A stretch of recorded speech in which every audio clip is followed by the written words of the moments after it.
I upload daily NBA content on this channel, so if that is something that interests you, then subscribe. Also drop a like on this video, only takes 1 second, it makes a massive difference. Also real quick before this video starts, I do have a new episode of my NBA series out on my second channel. That second channel is also near 10K, so if you could go subscribe over there, it would be appreciated. Even if you do not enjoy 2K content, I do it in a way that is more like just analyzing basketball. So I promise you, even if you don't like 2K content, that series will entertain you. So go check out episode 4. But yeah, let's get on with the topic of this video. So the Boston Celtics recently lost Gordon Hayward in free agency to the Charlotte Hornets. Now, there are a whole lot of takes being made about this move in particular, and many of them I disagree with. So first of all, I think this is a good move by the Hornets. I think Gordon Hayward is worth that money if you're the Hornets. Obviously, that's an overpay for Gordon Hayward, but the Hornets, it's really not, because it's hard to get a player of even his caliber on that team, so you have to overpay by a couple $1 million a year.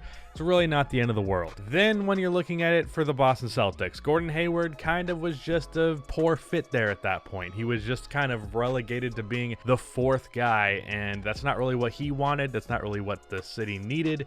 I don't know why I said that like he was Batman. It just wasn't a good fit there either. And I think the fact that they used the money that they had to get a guy like Tristan Thompson and Jeff Teague and really just improved their bench depth all around, I do think this is an improvement for the Boston Celtics. But I do think Gordon Hayward leaving is a sign for an issue that exists with the Boston Celtics, on top of another thing that came out with the Celtics this year. And I want to talk about why the players on the Celtics and why players on the Celtics in the past end up leaving the team. So Gordon Hayward is now the third max level free agent who has left the Boston Celtics, and of the three, I only think 2 of them were legitimate. One of them, Kyrie Irving, and then now him. As for Al Horford, the Celtics would have been stupid to offer anything near what the Sixers offered him, so I don't think that was a matter of the Celtics having an issue as an organization. I haven't heard anything about Al Horford having issues with the Celtics. I don't think he did. In the case of Kyrie Irving, however, there was a whole lot of drama there, and one could argue that the Celtics were better off with him leaving, though there are elements to that drama. There's a whole lot of depth to that drama right there. I'm not going to go too far into that.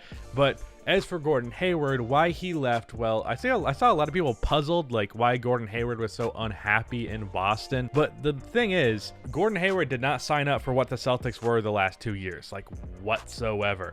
And even though obviously he didn't sign up for injury, and that's no fault of the Celtics, what was the fault of the Celtics was they really changed the roster from what he signed up for. When Gordon signed for that Celtics team, in that offseason, they traded Isaiah Thomas for Kyrie Irving, when initially it was Isaiah Thomas who recruited Gordon to Boston. The Jason Tatum draft happened. They had Jaylen Brown the year previous, and after Gordon Hayward got injured, both Brown and Tatum became a big part of the Celtics offense, and gradually Hayward's role was reduced. His first year back after that injury, because he was recovering from the injury, it made sense that he only played like 25 minutes or 30 minutes a game and averaged like 10 points, because he just wasn't the same player.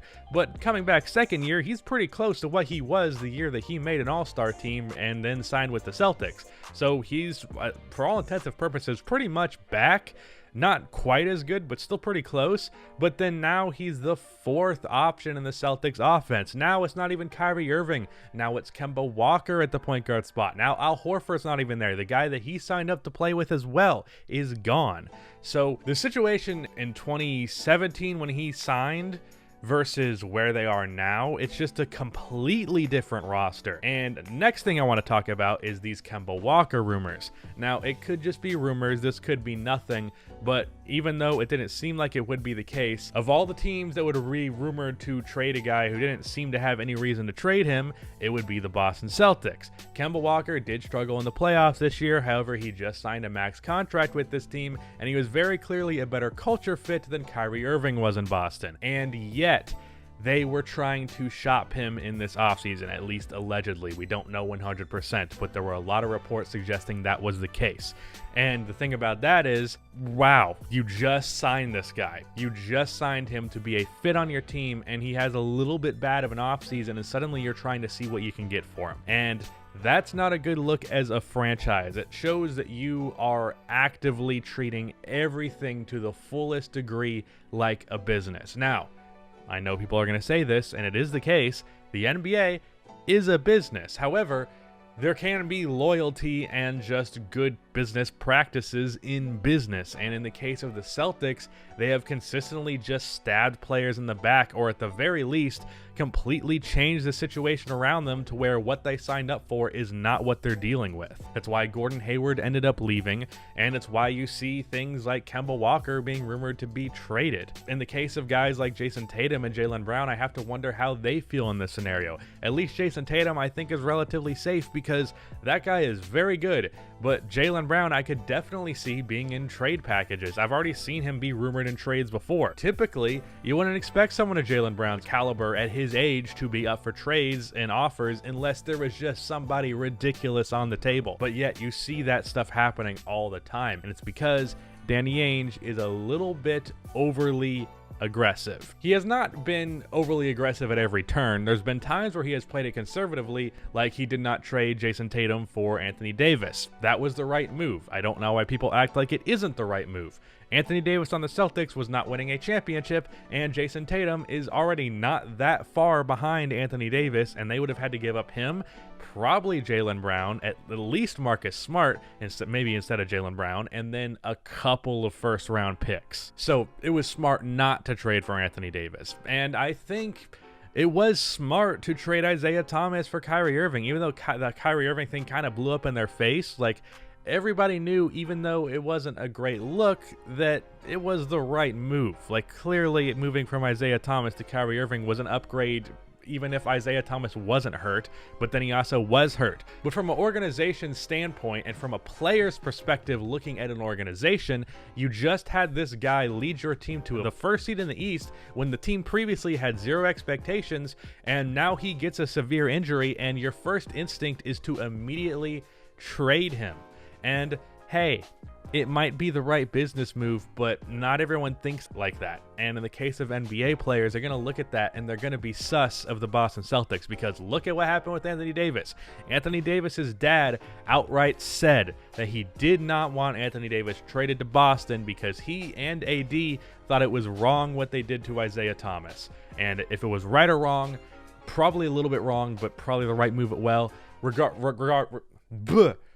Regardless, it was a bad look for the Celtics from a player's perspective, because from a player's perspective, looking at that Boston Celtics organization, players are commodities, not people. And even though from a business perspective, very often things in all elements are commodities over people, it's not going to make a free agent feel comfortable signing with your team, and it's going to lead to a lot of uneasiness within the Celtics. And that's why we've seen now 3 max level free agents leaving.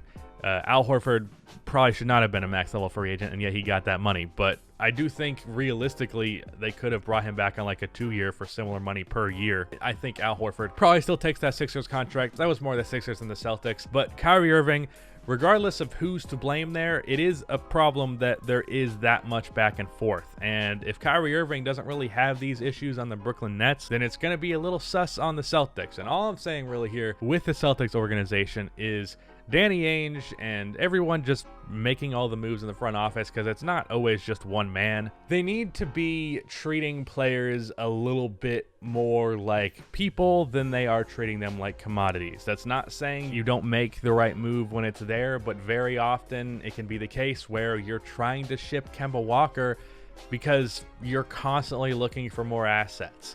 And also, just want to harp on this real quick, speaking of trading players for assets, I also saw Danny Ainge get a lot of heat because he did not trade Gordon Hayward in a sign and trade to the Pacers for, what's his name, Miles Turner and Doug McDermott. But, like, that is really up to Gordon Hayward. If I had $1 million, I would bet it on that Gordon Hayward was going to make that signing and that trade was going to go through. And then Gordon Hayward was offered a dickload of money from the Charlotte Hornets. So I don't think that's a valid criticism of Danny Ainge.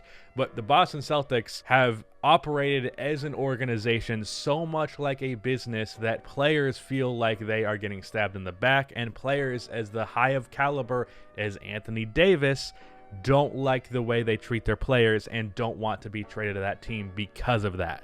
And the players that the Celtics currently have can feel uneasy as a result of this as well. And this uneasiness can translate onto the court, and it can translate to them leaving in free agency. So that is why a lot of players and good players end up leaving the Boston Celtics. I'm going to hope for Celtics fans that Jason Tatum never joins that group.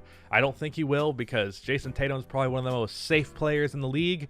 But just on the off chance he even is a little bit not, he could take offense to that, and then by the time his contract's up, he's out. He just signed a huge extension, so there's a whole lot of years to mend this issue. But yeah, again, go check out that My NBA video. They're a whole lot of fun for me to make, and if you could go watch them and support that content, it is much appreciated, because it's some of my favorite stuff to make on YouTube. And go subscribe to that channel as well. Shout out to Rudy for editing this video. His link is going to be in the description. Go subscribe to his channel over there.